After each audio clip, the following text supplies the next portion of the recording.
an endurance tech tip brought by Capri Tools. And if you haven't checked out their website yet, go ahead and see what's going on at Capri Tools. They have some amazing tools. We've been super impressed.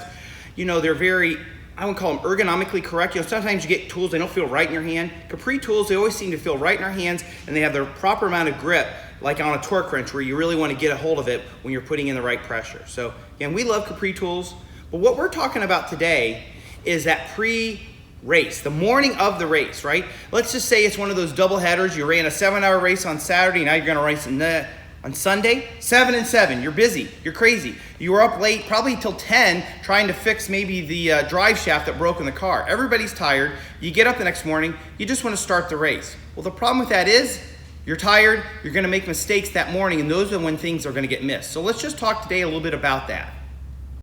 All right, so now again, it's the morning of the race. You're all kind of just barely waking up, getting to the track. The coffee hasn't set in, the caffeine's not kicked in.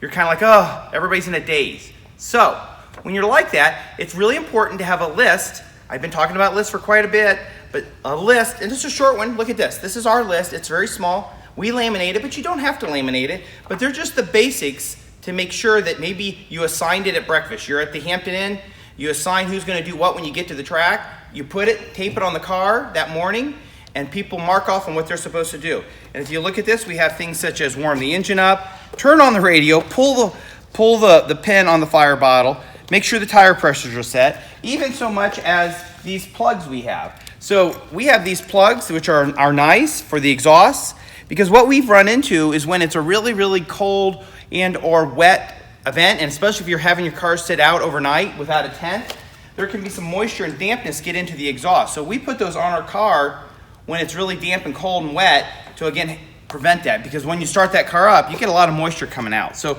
these are all the little things. I even like topping off fuel. That seems silly. We actually had a car run out of fuel once in the first stint because we forgot to put fuel in it. We had 3 cars, somebody forgot to put it in the 3rd car. So just have a list, make it at home, make a couple copies, and as soon as you get there that morning, you've already assigned it to everybody, tape it to the windshield, and away you go.